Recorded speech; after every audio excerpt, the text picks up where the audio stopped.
धर्मेंद्र प्रधान का इस्तीफा हो गया है लगातार प्रोटेस्ट के बाद में, आखिरकार सबको कामयाबी मिली है, क्या कहेंगे? हाथ तो हटाओ। ये कामयाबी है हक की झूठ के ऊपर। ये कामयाबी है उन तमाम नौजवानों की जद्दोजहद और उनकी कुर्बानी, और मैं उनको मुबारकबाद भी देता हूँ।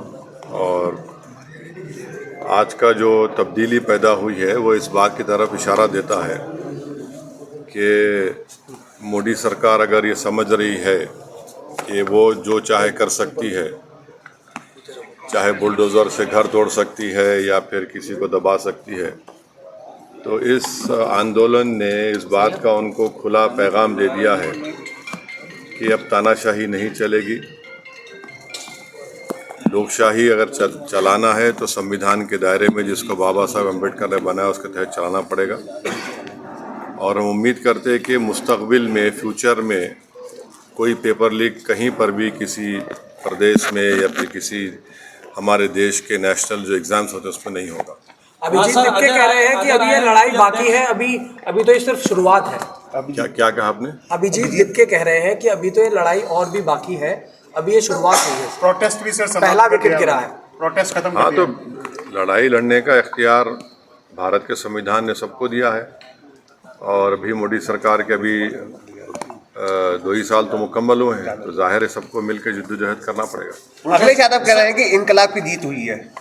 अब वो उनके बारे में मुझे सर, अजय राय हैं कांग्रेस अध्यक्ष, वो कह रहे हैं कि अब धर्मेंद्र प्रधान की गिरफ्तारी भी होनी चाहिए और फिर उसके बाद जांच होनी चाहिए। कोई दूसरे पार्टी का क्या बोलेगा, हमसे क्यों पूछ रहे हैं आप?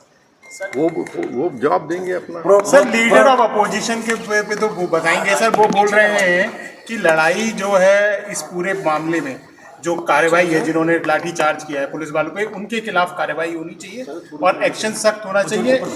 आपका क्या स्टैंड है? 4 लोगों को पेलेट गन से गोली मारी गई और एक की तो आंख ज़ाय होने वाली है।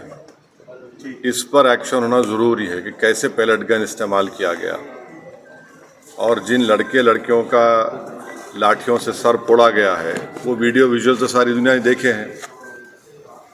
और वो मसला दिल्ली हाई कोर्ट में भी गया है, अब शायद सुप्रीम कोर्ट भी उसमें सुनवाई होगी। तो सरकार को चाहिए कि ये कैसे हो रहा है। तो यकीनन ये पेलेट गन आप देखिए कि जब जम्मू कश्मीर में इसको इस्तेमाल किया गया था, करीब मेरे ख्याल से अगर मैं गलत ना कहूँ तो 1000 के ऊपर लोगों को पेलेट गन से मारा गया था। उसमें से 50-60 लोग बिल्कुल देख नहीं सकते हैं। तो पेलेट गन का इस्तेमाल जिन 4 युवाओं पर हुआ है उसकी तो तहक़ीक़ात होनी चाहिए। एक तो मंसूरी है जबलपुर मध्य प्रदेश के, जो BA MBA करे, एक इसमें कोई आपकी बरादरी का आउटलुक का जर्नलिस्ट है। तो ऐसे कैसे होगा? तो बिल्कुल गलत हुआ है। और जिन लड़कियों को आपने उनसे बदसलूकी की, बल्कि वो तो सेक्सुअल असॉल्ट भी हुआ उनके ऊपर, वो भी कैमरास वीडियोस में कैद है। तो इस पर यकीनन एक्शन होना चाहिए। 36 दिन बाद इस्तीफा आया, इतने कियोस के बाद, तो आपको लगता है कि सरकार ने देरी की है इसमें? अब सरकार झुकने के लिए देरी कर दी ना, 36 दिन लगे उनको झुकने के लिए। शिक्षा व्यवस्था में कुछ सुधार अब होना है सर, इसमें किस तरह की? उत्तर प्रदेश में कितने पेपर का लीक हुआ बताइए? कितने पेपर्स का लीक हुआ है? तो हम उम्मीद करते हैं कि ये देखिए, सरकार कह रही है कि 2024 में कानून बनाया पेपर लीक के खिलाफ, उसमें 10 साल और 1 करोड़ का फाइन लगाया। अब आप कह रहे हैं कि 10 करोड़ का फाइन होगा। भाई, पेपर लीक हो क्यों रहा है वो तो देखिए। आप कानून बनाएंगे, ये बनाएंगे। अच्छा, फास्ट ट्रैक कोर्ट तो एक मजाक बन चुका है। 2009 में फास्ट ट्रैक कोर्ट बनाया गया और 2019 से बनाया गया। 2019 से 2026 तक आपको मालूम कितना खर्चा हुआ उसके पर? पार्लियामेंट में जवाब दिया 1100 करोड़ के। और अभी भी पूरे देश में 2,65,000 केसेस फास्ट ट्रैक कोर्ट में चल रहे हैं। अभी बैकलॉग है। उत्तर प्रदेश में 71% बैकलॉग है।